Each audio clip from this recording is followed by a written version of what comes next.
ನಾಡಿನ ಹಿರಿಯ ಸಾಹಿತಿ ಡಾಕ್ಟರ್ ನಾ ಡಿಸೋಜಾ ವಿಧಿವಶರಾಗಿದ್ದಾರೆ. ವಯೋಸಹಜ ಅನಾರೋಗ್ಯದಿಂದ ಬಳಲ್ತಾ ಇದ್ದಂತಹ ನಾ ಡಿಸೋಜಾ ಮಂಗಳೂರಿನ ಖಾಸಗಿ ಆಸ್ಪತ್ರೆಯಲ್ಲಿ ಚಿಕಿತ್ಸೆಯನ್ನು ಪಡೆದುಕೊಳ್ತಾ ಇದ್ರು. ಚಿಕಿತ್ಸೆ ಫಲಕಾರಿಯಾಗದೆ ತಮ್ಮ 87ನೇ ವಯಸ್ಸಿಗೆ ಕೊನೆಯುಸಿರೆಳೆದಿದ್ದಾರೆ. ಇವತ್ತು ಮಧ್ಯಾಹ್ನದ ಬಳಿಕ ಸಾಗರದ ಸ್ವಗೃಹದಲ್ಲಿ ಪಾರ್ಥಿವ ಶರೀರವನ್ನು ಸಾರ್ವಜನಿಕ ದರ್ಶನಕ್ಕೆ ಅವಕಾಶ ನೀಡಲಾಗುತ್ತೆ. ನಮ್ಮ ತಂದೆ ನಾ ಡಿಸೋಜಾ 7:15 ಫಾದರ್ಮುಲಾ ಹಾಸ್ಪಿಟಲಲ್ಲಿ ನಿಧನರಾಗಿದ್ದಾರೆ. ಅವರ ಪಾರ್ಥಿವ ಶರೀರವನ್ನು ನಾವು ಮಧ್ಯಾಹ್ನ ಸಾಗರದ ನಮ್ಮ ಸ್ವಗೃಹದಲ್ಲಿ ಸಾರ್ವಜನಿಕರ ವೀಕ್ಷಣೆಗೆ ಇಡುವಂಥ ವ್ಯವಸ್ಥೆಯನ್ನು ಮಾಡ್ತಾ ಇದ್ದೀವಿ. ಟೌನ್ ಹಾಲ್ ಇಲ್ಲ ಅಂದರೆ ನೆಹರು ಮೈದಾನದಲ್ಲಿ ಅದು ನಮ್ಮ ಕುಟುಂಬದ ಒಂದು ಸಲಹೆ ಮೇರೆಗೆ ನಾವು ಪಾರ್ಥಿವ ಶರೀರವನ್ನು ದರ್ಶನಕ್ಕೆ ಎಲ್ಲಿ ಇಡೋದು ಅನ್ನೋದನ್ನು ನಾವು ಡಿಸೈಡ್ ಮಾಡಬೇಕಾಗಿದೆ. ಸಂಜೆ ಚರ್ಚ್ನಲ್ಲಿ ಅವರ ಅಂತ್ಯಕ್ರಿಯೆಯನ್ನು ಮಾಡುವ ಸಾಧ್ಯತೆ ಇದೆ. ನಾ ಡಿಸೋಜಾ ಸಾವಿಗೆ ಸಿಎಂ ಟ್ವೀಟ್ ಮಾಡಿ ಸಂತಾಪ ಸೂಚಿಸಿದ್ದಾರೆ. ನಾ ಡಿಸೋಜಾ ಅವರ ನಿಧನದಿಂದ ದುಃಖಿತನಾಗಿದ್ದೇನೆ. ಸಾಹಿತ್ಯ ಕೃಷಿಯ ಜೊತೆಯಲ್ಲಿ ಪರಿಸರ ರಕ್ಷಣೆಯ ಹೋರಾಟದಲ್ಲಿ ತಮ್ಮನ್ನ ತೊಡಗಿಸಿಕೊಂಡಿದ್ದ ನಾ ಡಿಸೋಜಾ ಅವರು ಜನಪರ ಕಾಳಜಿಯ ಲೇಖಕ. ನಾ ಡಿಸೋಜಾ ಅವರ ಕುಟುಂಬ ಮತ್ತು ಅಭಿಮಾನಿಗಳ ದುಃಖದಲ್ಲಿ ನಾನು ಭಾಗಿಯಾಗಿದ್ದೇನೆ ಅಂತ ಸಿಎಂ ಎಕ್ಸ್ನಲ್ಲಿ ಪೋಸ್ಟ್ ಮಾಡಿದ್ದಾರೆ. ನಾ ಡಿಸೋಜಾ ಸಾವಿಗೆ ಕೇಂದ್ರ ಸಚಿವ ಎಚ್ಡಿಕೆ ಟ್ವೀಟ್ ಮಾಡಿ ಸಂತಾಪ ಸೂಚಿಸಿದ್ದಾರೆ. ಕನ್ನಡ ಸಾರಸ್ವತ ಲೋಕದ ಬಹುದೊಡ್ಡ ಹೆಸರು, ಬಹುಮುಖ ಪ್ರತಿಭೆಯ ಬರಹಗಾರರು ಆಗಿದ್ದ ಡಾಕ್ಟರ್ ನಾ ಡಿಸೋಜಾ ಅವರ ನಿಧನದ ಸುದ್ದಿ ಕೇಳಿ ದುಃಖವಾಯಿತು. ಅವರ ಆತ್ಮಕ್ಕೆ ಚಿರಶಾಂತಿ ಸಿಗಲಿ ಹಾಗೂ ಅವರ ಕುಟುಂಬಸ್ಥರಿಗೆ ದುಃಖ ಭರಿಸುವ ಶಕ್ತಿ ಆ ದೇವರು ಕೊಡಲಿ ಅಂತ ಎಕ್ಸ್ನಲ್ಲಿ ಪೋಸ್ಟ್ ಮಾಡಿದ್ದಾರೆ. ಹಿರಿಯ ಸಾಹಿತಿ ಡಾಕ್ಟರ್ ನಾ ಡಿಸೋಜಾ ನಿಧನ ಹಿನ್ನೆಲೆ ಸಾಗರ ಶಾಸಕ ಬೇಳೂರು ಗೋಪಾಲಕೃಷ್ಣ ಸಂತಾಪ ಸೂಚಿಸಿದ್ದಾರೆ. ಫೇಸ್ಬುಕ್ನಲ್ಲಿ ಸಂತಾಪ ಸೂಚಿಸಿರುವ ಬೇಳೂರು, ಹಿರಿಯ ಸಾಹಿತಿ ನಾ ಡಿಸೋಜಾ ಅವರದು ಬದುಕು ಬೇರೆಯಲ್ಲ, ಬರಹ ಬೇರೆಯಲ್ಲ, ಎರಡೂ ಒಂದೇ. ಬರದಂತೆ ಬದುಕಿದವರು, ಬದುಕಿದಂತೆ ಬರೆದವರು. ಕನ್ನಡ ಸಾಹಿತ್ಯ ಕ್ಷೇತ್ರಕ್ಕೆ ನಾ ಡಿಸೋಜಾ ಅವರ ಕೊಡುಗೆ ಅನನ್ಯವಾದುದು ಅಂತ ಸ್ಮರಿಸಿದ್ದಾರೆ. ವಕ್ಫ್ ವಿರುದ್ಧ ಬಿಜೆಪಿ ರೆಬಲ್ಸ್ಗಳ ಹೋರಾಟ ಮುಂದುವರೆದಿದೆ. ಈ ಮಧ್ಯೆ ಇಂದು ಬಿಜೆಪಿ ರೆಬಲ್ಸ್ಗಳು ಜೆಪಿಸಿ ಅಧ್ಯಕ್ಷರನ್ನ ಭೇಟಿ ಮಾಡುವಂತ ಸಾಧ್ಯತೆ ಇದೆ. ಜೆಪಿಸಿ ಅಧ್ಯಕ್ಷರಿಗೆ ಮತ್ತೊಂದು ವರದಿ ಸಲ್ಲಿಕೆ ಮೂಲಕ ವಕ್ಫ್ ವಿರುದ್ಧದ ಹೋರಾಟವನ್ನು ಇನ್ನಷ್ಟು ಸ್ಟ್ರಾಂಗ್ ಮಾಡಲಿಕ್ಕೆ ಯತ್ನಾಳ್ ಅಂಡ್ ಟೀಮ್ ತಂತ್ರಗಾರಿಕೆ ಮಾಡಿದ್ದಾರೆ. ಜೆಪಿಸಿ ಅಧ್ಯಕ್ಷ ಪಾಲ್ ಭೇಟಿ ಬಳಿಕ ಕೆಲ ಕೇಂದ್ರ ನಾಯಕರನ್ನ ರೆಬಲ್ಸ್ ಟೀಮ್ ಭೇಟಿಯಾಗಲಿದ್ದು ನಾಯಕತ್ವ ಬದಲಾವಣೆಗೆ ಮನವಿ ಸಲ್ಲಿಸುವಂತ ಸಾಧ್ಯತೆ ಇದೆ. ರಾಜ್ಯದಲ್ಲಿ ಸರಣಿ ಬಾಣಂತಿಯರ ಸಾವು ಮುಂದುವರೆದಿದೆ. ರಾಯಚೂರು ಜಿಲ್ಲೆಯಲ್ಲೇ ಈವರೆಗೆ 12 ಬಾಣಂತಿಯರು ಸಾವನ್ನಪ್ಪಿದ್ದಾರೆ. ಕೇವಲ 10 ದಿನಗಳಲ್ಲಿ ಸಿಂಧನೂರಿನಲ್ಲಿ 4 ಬಾಣಂತಿಯರು ಮೃತಪಟ್ಟಿದ್ದಾರೆ. ಈ ಹಿನ್ನೆಲೆಯಲ್ಲಿ ಇವತ್ತು ಸಿಂಧನೂರಿಗೆ ಬಿಜೆಪಿ ಮಹಿಳಾ ಮೋರ್ಚಾ ನೇತೃತ್ವದ ಸತ್ಯಶೋಧನಾ ಸಮಿತಿ ಭೇಟಿ ಕೊಡಲಿದೆ. ಸಿಂಧನೂರಿನ ಆಸ್ಪತ್ರೆಗೆ ತೆರಳಿ ಪರಿಶೀಲನೆ ನಡೆಸಲಿದೆ. ಗುತ್ತಿಗೆದಾರ ಸಚಿನ್ ಪಾಂಚಾಳ ಆತ್ಮಹತ್ಯೆ ಹಾಗೂ ಬಾಣಂತಿಯರ ಸರಣಿ ಸಾವು ಖಂಡಿಸಿ ಬೀದರ್ನಲ್ಲಿ ಇಂದು ಬಿಜೆಪಿ ಜಿಲ್ಲಾ ಘಟಕ ಬೃಹತ್ ಪ್ರತಿಭಟನೆ ಹಮ್ಮಿಕೊಂಡಿದೆ. ಮೊದಲಿಗೆ ಬೀದರ್ನ ಬ್ರಿಮ್ಸ್ ಆಸ್ಪತ್ರೆಯಲ್ಲಿ ಪ್ರತಿಭಟನೆ ಹಮ್ಮಿಕೊಂಡಿದೆ. ಬಳಿಕ ಗುತ್ತಿಗೆದಾರ ಸಚಿನ್ ಆತ್ಮಹತ್ಯೆ ಪ್ರಕರಣಕ್ಕೆ ಸಂಬಂಧಪಟ್ಟಂತೆ ಸಚಿವರ ರಾಜೀನಾಮೆ, ಸಿಬಿಐ ತನಿಖೆ, ಕುಟುಂಬಸ್ಥರಿಗೆ ಪರಿಹಾರ ಒದಗಿಸಬೇಕು ಅಂತ ಒತ್ತಾಯಿಸಿ ಬ್ರಿಮ್ಸ್ ಆಸ್ಪತ್ರೆಯಿಂದ ಜಿಲ್ಲಾಧಿಕಾರಿಗಳ ಕಚೇರಿವರೆಗೂ ಬೃಹತ್ ಪ್ರತಿಭಟನಾ ರ್ಯಾಲಿ ನಡೆಯಲಿದೆ. ಮಾತಾಡಿದ್ದಾರ ಪ್ರಿಯಾಂಕಾ ಖರ್ಗೆ ಅವ್ರದ್ದು ನಿನ್ನೆ ಒಂದು ಸ್ಟೇಟ್ಮೆಂಟ್ ಇದೆ, ನಾನು ಅವ್ರ ಮನೆಯವ್ರ ಜೊತೆ ಮಾತಾಡಿದ್ದೀನಿ ಅಂತೇಳಿ. ಅವ್ರವ್ರ ಮನೆಗೆ ಬಂದು ಹೋಗ್ಬೇಕಿತ್ತು ಇಲ್ಲಿವರೆಗೆ. ಅವ್ರ ಹೆಸರೇ ನೇರವಾಗಿ ಉಲ್ಲೇಖ ಇದೆ. ಅದನ್ನ ಮಾಡದೇನೆ ಇವತ್ತು ಯಾರ್ಯಾರನ್ನು ಕಳಿಸಿ ಫೋನ್ ಮಾಡಿ ಪ್ರೆಷರೈಸ್ ಮಾಡುವಂತ ಒಂದು ಷಡ್ಯಂತ್ರ ನಡೀತಾ ಇದೆ. ಇವೆಲ್ಲವನ್ನು ವಿರೋಧಿಸಿ ಮೊದಲನೇದು ಜಿಲ್ಲಾ ಉಸ್ತುವಾರಿ ಸಚಿವರು ರಾಜೀನಾಮೆ ಕೊಡಬೇಕು, ಪ್ರಿಯಾಂಕ್ ಖರ್ಗೆ ಅವರು ರಾಜೀನಾಮೆ ಕೊಡಬೇಕು, ಆರೋಗ್ಯ ಸಚಿವರು ರಾಜೀನಾಮೆ ಕೊಡಬೇಕು, ಗೃಹ ಮಂತ್ರಿಗಳು ರಾಜೀನಾಮೆ ಕೊಡಬೇಕು ಮತ್ತು ಈ ಪ್ರಕರಣವನ್ನು ಸಿಬಿಐ ತನಿಖೆ ಕೊಡಬೇಕು. ಎರಡನೇದು ಆ ಕುಟುಂಬದವರಿಗೆ 1 ಕೋಟಿ ರೂಪಾಯಿ ಪರಿಹಾರ ಕೊಡಬೇಕು ಮತ್ತು ಅವ್ರ ಮನೆಯಲ್ಲಿ ಅವರಿಗೆ ಸರ್ಕಾರಿ ನೌಕರಿ ಕೊಡಬೇಕು ಅಂತ ಒತ್ತಾಯ ಮಾಡಿ ನಾವು 7ನೇ ತಾರೀಕಿನ ದಿವಸ ಭಾರತೀಯ ಜನತಾ ಪಕ್ಷದಿಂದ ಈ 2 ಪ್ರಕರಣಗಳು, ಒಂದು ಸಚಿನ್ ಆತ್ಮಹತ್ಯೆ ಮತ್ತು ಬಾಣಂತಿಯರ ಸಾವು, ಎರಡೂ ಪ್ರಕರಣಗಳನ್ನು ಇಟ್ಕೊಂಡು ನಾವು ಬ್ರಿಮ್ಸ್ ಆಸ್ಪತ್ರೆಯಲ್ಲಿ ನಮ್ದೆಲ್ಲಾ ಕಾರ್ಯಕರ್ತರು ಸೇರಿ ಬಾಣಂತಿಯರ ಸಾವು ಇರೋದ್ರಿಂದ ಬ್ರಿಮ್ಸ್ ಆಸ್ಪತ್ರೆಯಲ್ಲಿ 7ನೇ ತಾರೀಕು ಮುಂಜಾನೆ ಅಲ್ಲಿ ಸಂತೋಷ್ ಪಾಟೀಲ್ ಅಂತಕ್ಕಂಥ ಗುತ್ತಿಗೆದಾರ ಯಾವ ಕಾರಣಕ್ಕೆ ಆತ್ಮಹತ್ಯೆ ಮಾಡಿಕೊಂಡು, ತಾವೆಲ್ಲರೂ ಪತ್ರಕರ್ತರು, ಬಹಳಷ್ಟು ಹಿರಿಯ ಪತ್ರಕರ್ತರು ಇಲ್ಲಿದ್ದೀರಿ. ಸಂತೋಷ್ ಪಾಟೀಲ ನನಗೆ ಪರ್ಸೆಂಟೇಜ್ ಕೇಳತ್ತಾರ, ಒಂದು ಕ್ಲೀನ್ ಇತ್ತು, ನನಗೆ ಬರ್ತಕ್ಕಂಥ ದುಡ್ಡು ಬರ್ತಾ ಇಲ್ಲ ಅಂತ ಹೇಳಿ ಅವ್ರಿಗೆ ನೋವಿತ್ತು. ಆ ಕಾರಣಕ್ಕೂ ಆತ್ಮಹತ್ಯೆಗೆ ಶರಣ. ಇಲ್ಲಿ ಸಚಿನ್ ಪಾಟೀಲ್ಗ ದುಡ್ಡಿನ ತೊಂದರೆ ಇದ್ದಿಲ್ಲ. ಇಲ್ಲಿ ಅವ್ರಿಗೆ ಒಯ್ದು ಟಾರ್ಚರ್ ಮಾಡಿದ್ರು. ಅವ್ರಿಗೆ ಬೆಂಗಳೂರಿನವ್ರು ಸಾಕಷ್ಟು ಕಡೆ ಒಯ್ದು ಲಾಸ್ ಒಳಗೆ ಒಯ್ದು ಹೊಡೆಯ ಕೆಲಸ ಮಾಡಿದ್ರು. ಒಂದು ವೇಳೆ ಇದು ನಿಜವಾಗ್ಲೂ CBI ಒಂದು ವೇಳೆ ಅವ್ರು ಕೊಟ್ಟರು ಅಂದ್ರೆ ನನಗನ್ಸಿದ ಮಟ್ಟಿಗೆ ಇದೇನು ಡೆತ್ ನೋಡ್ದೊಳಗೆ ಏನು ಆರೋಪಿಗಳು ಅಲ್ಲ, ಅವ್ರಿಗೆ ಬಹಳ ದೊಡ್ಡ ಪ್ರಮಾಣದ ಕಾನೂನಿನ ಕಠಿಣ ಶಿಕ್ಷೆ 100% ಈ CID ಆ ಕುಟುಂಬಕ್ಕಾಗಲಿ, ಬೀದರ್ ಜಿಲ್ಲೆಗಾಗಲಿ, ಕಲಬುರಗಿ ಜಿಲ್ಲೆಗಾಗಲಿ 100% ನ್ಯಾಯ ಸಿಗಲ್ಲ. ಅವ್ರದ್ದು ಒಂದೇ ಏನಪ್ಪಾ, ಕೇಂದ್ರ ಗೃಹ ಸಚಿವ ಅಮಿತ್ ಶಾ ಅಂಬೇಡ್ಕರ್ ಬಗ್ಗೆ ಅವಹೇಳನಕಾರಿ ಹೇಳಿಕೆ ಕೊಟ್ಟಿದ್ದಾರೆ ಅಂತ ಆರೋಪಿಸಿ ಕೊಪ್ಪಳ ಬಂದ್ಗೆ ಕರೆ ಕೊಡಲಾಗಿದೆ. ದಲಿತ ಸಂಘಟನೆ ಹಾಗೂ ಪ್ರಗತಿಪರ ಸಂಘಟನೆಗಳು ಕಾರ್ಯಕರ್ತರು ಬೆಳಗ್ಗೆಯಿಂದಲೇ ಹೋರಾಟವನ್ನು ಶುರು ಮಾಡಿದ್ದಾರೆ. ಬಸ್ ಸಂಚಾರ ಮಾಡದಂತೆ ಹೋರಾಟಗಾರರು ಮನವಿ ಮಾಡಿಕೊಂಡಿದ್ದಾರೆ. ಈ ಹಿನ್ನೆಲೆ ಖಾಸಗಿ ಶಾಲೆಗಳಿಗೆ ರಜೆಯನ್ನು ಕೂಡ ಘೋಷಣೆ ಮಾಡಲಾಗಿದೆ.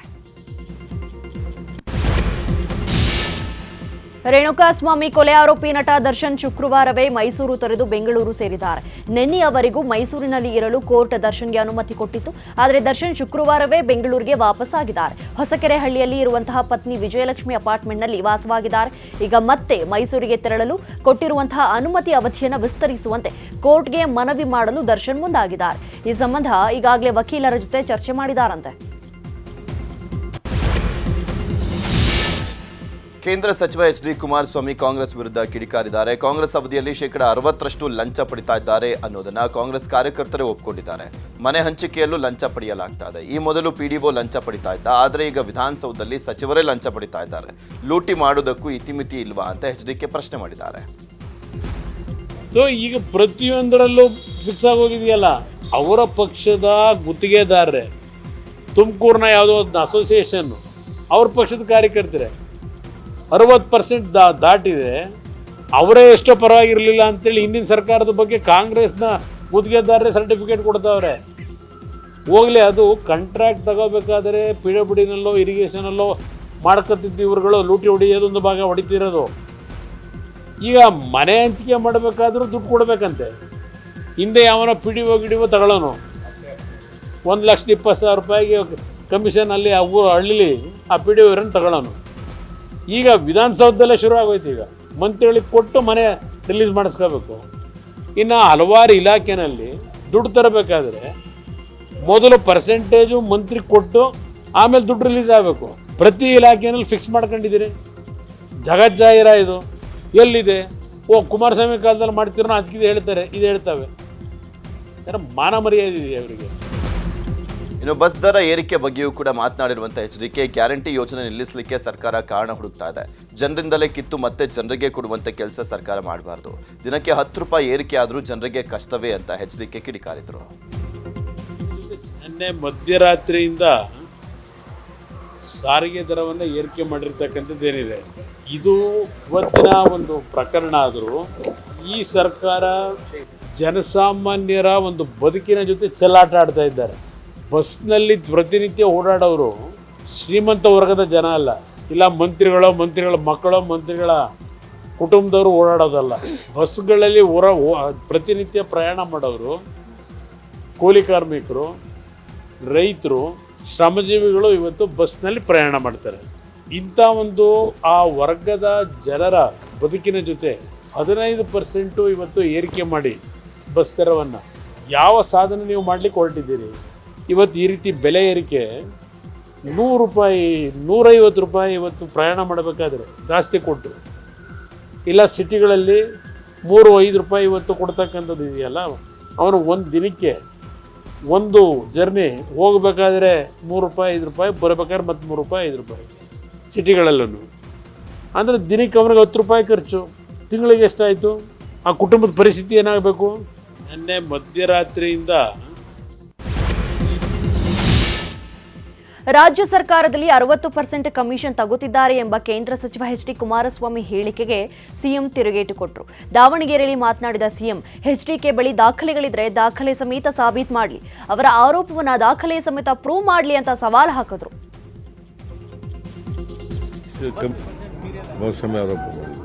ಪ್ರೂವ್ ಮಾಡಲಿ, ಸಾಬೀತು ಮಾಡಕ್ಕೆ ಹೇಳಿ, ಅದನ್ನು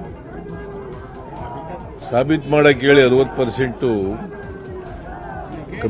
ಕಮಿಷನ್ನು ನಡೀತಾ ಇದೆ, ಭ್ರಷ್ಟಾಚಾರ ನಡೀತಾ ಇದೆ ಅಂತ ಇದ್ರೆ ಲೆಟ್ ಹಿಮ್ ಪ್ರೂವ್ ಇಟ್. ಬರೀ ಆರೋಪ ಮಾಡೋದಲ್ಲ, ಆರೋಪ ಮಾಡಿದ ಮೇಲೆ ಅದನ್ನು ಸಾಬೀತು ಮಾಡಬೇಕಲ್ವಾ. ಮತ್ತು ಆರೋಪಗಳನ್ನು ದಾಖಲಾತಿಗಳ ಮೂಲಕ ಮಾಡಬೇಕು. ದಾಖಲಾತಿ ಇಲ್ಲದೇನೆ, ಆಧಾರ ಇಲ್ಲದೇನೆ ಆರೋಪಗಳನ್ನು. ಬಸ್ ಪ್ರಯಾಣದ ದರ ಶೇಕಡ 15ರಷ್ಟು ಏರಿಕೆ ಕುರಿತು ಮಾತನಾಡಿದ ಸಿಎಂ ಸಿದ್ದರಾಮಯ್ಯ, ಡೀಸೆಲ್ ಬೆಲೆ ಏರಿಕೆಯಿಂದ ಬಸ್ ದರ ಏರಿಕೆ ಮಾಡಿದ್ದೇವೆ. ಹಿಂದಿನವರು ಕೂಡ ಬಸ್ ದರವನ್ನು ಏರಿಕೆ ಮಾಡಿಲ್ವಾ? ಕೇಂದ್ರದವರು ರೈಲ್ವೆ ದರ ಏರಿಕೆ ಮಾಡಿಲ್ವಾ ಅಂತ ಪ್ರಶ್ನೆ ಮಾಡಿದ್ರು. KSRTC ಬಸ್ ದರ ಎಲ್ಲ ಕಾಲದಲ್ಲೂ ಕೂಡ ನಡ್ಕೊ ಬಂದಿದೆ, ಎಲ್ಲ ಸರ್ಕಾರಗಳಲ್ಲೂ ಕೂಡ ನಡ್ಕೊ ಬಂದಿದೆ. ಬಿಕಾಸ್ ಅಲ್ಲಿ ನೌಕರರ ಸಂಬಳ ಜಾಸ್ತಿ ಆಗ್ತದೆ, ಡೀಸೆಲ್ ಬೆಲೆ ಜಾಸ್ತಿ ಆಗ್ತದೆ, ಬಸ್ಸನ್ನ ಕೊಂಡ್ಕೊಳ್ತಕ್ಕಂಥದ್ದು ಬಸ್ಸಿನ ಬೆಲೆ ಕೂಡ ಜಾಸ್ತಿ ಆಗ್ತಾ ಇರ್ತದೆ, ಮತ್ತು ಇನ್ಫ್ಲೇಷನ್ ಕೂಡ ಇರ್ತದೆ, ಮತ್ತು ಭಾಳ ದಿನಗಳಿಂದ ಬೇಡಿಕೆ ಇತ್ತು, ಅದಕ್ಕೋಸ್ಕರ ಮಾಡಿದ್ವಿ. ಈಗ ಸತೀಶ್ ನಿವಾಸದಲ್ಲಿ ಡಿನ್ನರ್ ಪಾಲಿಟಿಕ್ಸ್ ಕುರಿತು ಮಾತನಾಡಿದ ಸಿಎಂ, ಡಿನ್ನರ್ ಪಾರ್ಟಿ ನೀವು ಮಾಡ್ತೀರಿ, ನಾವು ಮಾಡ್ತೀವಿ. ನಾವು ಊಟಕ್ಕೆ ಸೇರಿದ್ದು ತಪ್ಪಾ? ನಾವು ಊಟಕ್ಕೆ ಸೇರಿದ್ರೆ ರಾಜಕೀಯ ಬಣ್ಣ ಕಟ್ತೀರಾ? ನೀವು ಹೇಗೆ ಊಟಕ್ಕೆ ಸೇರ್ತಿರೋ ನಾವು ಹಾಗೇ ಸೇರಿದ್ವಿ ಅಷ್ಟೇ, ಅದರಲ್ಲಿ ತಪ್ಪೇನಿದೆ ಅಂತ ಹೇಳಿದ್ರು. ಊಟಕ್ಕೆ ಸೇರೋದೇ ತಪ್ಪ? ನೀವು 4-5 ಜನ ಊಟಕ್ಕೆ ಸೇರಲ್ವಾ? ನಾವು ಸೇರಿದ್ರು ಅಷ್ಟೇ, ನಾವು ಊಟ ಮಾಡೋದು ಒಂದೇ, ನೀವು ಊಟ ಮಾಡೋದು ಒಂದೇ. ಇಲ್ಲ ನಾನ್ ವೆಜ್ ತಿಂತೀವಿ, ಇಲ್ಲ ವೆಜಿಟೇರಿಯನ್ ತಿಂತೀವಿ. ಊಟ ಮಾಡೋದು ಅಂತಂದ್ರೆ ಎಲ್ಲರೂ ಊಟ ಮಾಡೋದು ಒಂದೇ. ಈಗ ರಾಜಕಾರಣಿಗಳು ಸೇರಿದ್ರೆ ಅದಕ್ಕೆ ಒಂದು ಬಣ್ಣ ಕಟ್ತಾರೆ, ಬೇರೆಯವ್ರು ಸೇರಿದ್ರೆ ಬಣ್ಣ ಇಲ್ಲ. ಊಟ ಮಾಡಕ್ಕೆ ಸೇರಿದ್ರು ಈಗ ಭಾಳ ಸ್ಪಷ್ಟಪಡಿಸಿದ್ದೀವಿ, ಅಲ್ಲಿ ಯಾವುದೇ ರಾಜಕೀಯ ಚರ್ಚೆ ನಡೆದಿಲ್ಲ. ಸಾರಿಗೆ ಬಸ್ ದರ ಏರಿಕೆಗೆ ಕೇಂದ್ರ ಸರ್ಕಾರವೇ ಕಾರಣ ಅಂತ ಕಾರ್ಮಿಕ ಸಚಿವ ಸಂತೋಷ್ ಲಾಡ್ ಗಂಭೀರ ಆರೋಪವನ್ನು ಮಾಡಿದ್ದಾರೆ. ಹುಬ್ಬಳ್ಳಿಯಲ್ಲಿ ಮಾತನಾಡಿದ ಸಂತೋಷ್ ಲಾಡ್, ಸಾರಿಗೆ ಬಸ್ ದರ ಏರಿಕೆ ಅನಿವಾರ್ಯವಿತ್ತು. ಕೇಂದ್ರ ಸರ್ಕಾರ ಮನಸ್ಸು ಮಾಡಿದರೆ ಡೀಸೆಲ್ ಅನ್ನು 30ರಿಂದ 40 ರೂಪಾಯಿಗೆ ಕೊಡಬಹುದಲ್ವಾ? ನಾವು ಉಚಿತವಾಗಿ ಏನನ್ನಾದರೂ ಕೊಡ್ತಾ ಇದ್ದೇವೆ, ಬಿಜೆಪಿಯವರು ಏನು ಕೊಟ್ಟಿದ್ದಾರೆ ಅಂತ ಪ್ರಶ್ನೆ ಮಾಡಿದರು. ಕೇಂದ್ರ ಸರ್ಕಾರದ ದುಬಾರಿ ಏನು ಆಗಿರ್ತಕ್ಕಂಥ ಈ ರಾಜ್ಯಗಳು ಸಫರ್ ಆಗ್ತಕ್ಕಂಥದ್ದು ಬಿಕಾಸ್ ಆಫ್ ಸೆಂಟ್ರಲ್ ಗೌರ್ಮೆಂಟ್ ಪಾಲಿಸಿನೇ. ನಾಳೆ ಸಬ್ಸಿಡಿ ಜಾಸ್ತಿ ಮಾಡಿಕೊಡ್ರಿ. ಯಾಕೆ ಮಾಡಬಾರ್ದು ಸಬ್ಸಿಡಿ ಜಾಸ್ತಿ? ನೀವು ರೆಸಿಸ್ಟೆಂಟ್ ಇರ್ತಕ್ಕಂಥ ನಮ್ಮ ಸರ್ಕಾರಗಳು 90,000 ಕೋಟಿ ಇವರು ಸಬ್ಸಿಡಿ ಕೊಟ್ಟಿದ್ರೆ international fuel price, buying price, oil price ಕಮ್ಮಿ ಇತ್ತು, ಕೊಟ್ಟಿದ್ರೆ ಇವತ್ತು ನಮಗೆಲ್ಲ 30 ರೂಪಾಯಿ 40 ರೂಪಾಯಿಗೆ ಡೀಸೆಲ್ ಪೆಟ್ರೋಲ್ ಸಿಗ್ತಾ ಇತ್ತು. ಇದೇ ಇರತಕ್ಕಂಥ ಇಶ್ಯೂ, ಇದ್ರ ಬಗ್ಗೆ ಚರ್ಚೆ ಮಾಡಿ ಕೇಳಿರ್ಬೇಕಾದ್ರೆ ನಾವು ಕೊಟ್ಟಿದ್ವಿ, ಇವ್ರೇನು ಕೊಟ್ಟಾರ ಬರೀ ಕಿತ್ಕೊಳ್ಳೋದೇ ಐತಲ್ಲ ಇವ್ರದ್ದು. ನಾವು ಏನನ್ನ ಕೊಟ್ಟಿದ್ದು, ಇವ್ರೇನು ಕೊಟ್ಟಿದ್ದಾರೆ, ಇವ್ರೇನನ್ನ ಕೊಟ್ಟಿದ್ದಾರೆ ಇಲ್ಲಿವರೆಗೆ? ಯಾವ್ದನ್ನ ಫ್ರೀ ಬೀಸ್ ಇದೆ ಅವ್ರದ್ದು? ಇನ್ನು ಡಿನ್ನರ್ ಮೀಟಿಂಗ್ ವಿಚಾರವಾಗಿ ಮಾತನಾಡಿರುವಂಥ ಸಂತೋಷ್ ಲಾಡ್, DCM ಅವರನ್ನ ಬಿಟ್ಟು ಡಿನ್ನರ್ ಮೀಟಿಂಗ್ ಮಾಡಿಲ್ಲ, ಅವರನ್ನ ಊಟಕ್ಕೆ ಕರೆಯಲಾಗಿತ್ತು, ಆದರೆ ಅವರಿಗೆ ಬರಲಿಕ್ಕೆ ಆಗಿರಲಿಲ್ಲ ಅಂತ ಹೇಳಿದರು. ಇನ್ನು KPCC ಅಧ್ಯಕ್ಷರ ಬದಲಾವಣೆ ವಿಚಾರ ಹೈಕಮಾಂಡ್ ನಿರ್ಧಾರ ಅಂತ ಹೇಳಿದರು. ಅದೇ ಹೇಳಿ ತಾಗಿ ಕೂತ್ಕೊಂಡು ಮುರಿಯೋಕೆ ಅಷ್ಟೇ. ಅದು DK ಶಿವಕುಮಾರ್ ಸಾಹೇಬ್ರು ಇರಲಿಲ್ಲ, ಕರೆದಿದ್ದಾರೆ. ಯೂಶಲಿ ಎವ್ರಿ ಕ್ಯಾಬಿನೆಟ್ನಾಗ ಅಲ್ಲಿದ್ದಾಗ ಸಾಯಂಕಾಲ ಎಲ್ಲರೂ ಸಿಗ್ತಾರೆ, ಕರೆದಿದ್ದಾರೆ. ಅದ್ರಾಗ ನೀವು ದಯಮಾಡಿ ಇದ್ರಾಗ ಯಾವುದು ಬೇರೆ ರೀತಿಯಾದಂತ ಟ್ವಿಸ್ಟ್ ಕೊಡಬೇಡಿ ಅಂತ ತಮ್ಮಲ್ಲಿ ಮನವಿ ಮಾಡ್ತಾರೆ. KPCC ಅಧ್ಯಕ್ಷರ ಬದಲಾವಣೆ ಅನ್ನೋ ಸಾಧ್ಯತೆ ಇದೆ? ಬದಲಾವಣೆ ಯಾವುದೇ ಈ ತರ ಸಾಧ್ಯತೆ ಇದ್ದರೆ ಇಟ್ ಇಸ್ ಓನ್ಲಿ ಹೈಕಮಾಂಡ್ ಆಗುತ್ತೆ. ನಾವು ಸಚಿವರುಗಳು, ಶಾಸಕರು ಏನು ಮಾತಾಡಿದ್ರು ಆಗೋದಿಲ್ಲ. It will be. ಮುಂದಿನ ಕ್ಯಾಬಿನೆಟ್ನಲ್ಲಿ ಜಾತಿ ಜನಗಣತಿ ವರದಿ ಅನುಷ್ಠಾನಕ್ಕೆ ಪ್ರಯತ್ನ ಮಾಡ್ತೇನೆ, ಕಾಂತರಾಜು ಆಯೋಗ ವರದಿ ಅನುಷ್ಠಾನಕ್ಕೆ ಚರ್ಚಿಸ್ತೇನೆ ಅಂತ ದಾವಣಗೆರೆಯಲ್ಲಿ ನಡೆದ ಕನಕ ಜಯಂತಿ ಕಾರ್ಯಕ್ರಮದಲ್ಲಿ ಸಿಎಂ ಸಿದ್ದರಾಮಯ್ಯ ಹೇಳಿದ್ದಾರೆ. ನಾನು ಯಾವಾಗಲೂ ಜಾತಿ ಜನಗಣತಿ ಪರವಾಗಿರುವವನು, ಸಮಾಜದ ನಿರ್ಮಾಣ ಮಾಡಬೇಕು ಅಂತ ನನ್ನ ಕನಸು. ಹಾಗಾಗಿ ಕಾಂತರಾಜು ವರದಿ ಅನುಷ್ಠಾನಕ್ಕೆ ನಾನು ಬದ್ಧ ಅಂತ ಟೇಬಲ್ ಕುಟ್ಟಿ ಹೇಳಿದ್ದಾರೆ. ಕಾಂತರಾಜು ವರದಿ ಜಾರಿಯಾಗಬೇಕು ಅಂತೇಳಿ ಬಹಳ ವರ್ಷಗಳಿಂದ ಒತ್ತಾಯ ಇದೆ. ನಾನು ಈಗಾಗಲೇ ಕಳೆದ ಬಜೆಟ್ ಕ್ಯಾಬಿನೆಟ್ ಮೀಟಿಂಗ್ನಲ್ಲಿ ಕಾಂತರಾಜ್ ವರದಿ ಈಗಾಗಲೇ ಸರ್ಕಾರ ತಗೊಂಡಿದೆ, ಅದನ್ನು ಮುಂದಿನ ಕ್ಯಾಬಿನೆಟ್ ಸಭೆಯಲ್ಲಿ ಅದನ್ನು ಇಟ್ಟು ಚರ್ಚೆ ಮಾಡ್ತೇವೆ ಅಂತಕ್ಕಂಥ ಮಾತುಗಳನ್ನು ಹೇಳಲಿಕ್ಕೆ ಬಯಸ್ತಾ ಇದ್ದೇನೆ. ನಾವು ಜಾತಿ ಗಣತಿ ಪರವಾಗಿರ್ತಕ್ಕಂಥವ್ರು, ಯಾಕಂತಂದ್ರೆ ಜಾತಿಯ ಆಧಾರದ ಮೇಲೇನೆ ಬಡವರನ್ನ ಬಲ್ಲಿದರನ್ನ ಗುರುತಿಸ್ತಕ್ಕಂಥ ಕೆಲಸ ಆಗಬೇಕಾಗ್ತದೆ. ಅದರ ಆಧಾರದ ಮೇಲೇನೆ ಕಾರ್ಯಕ್ರಮಗಳನ್ನು ರೂಪಿಸಬೇಕಾಗ್ತದೆ.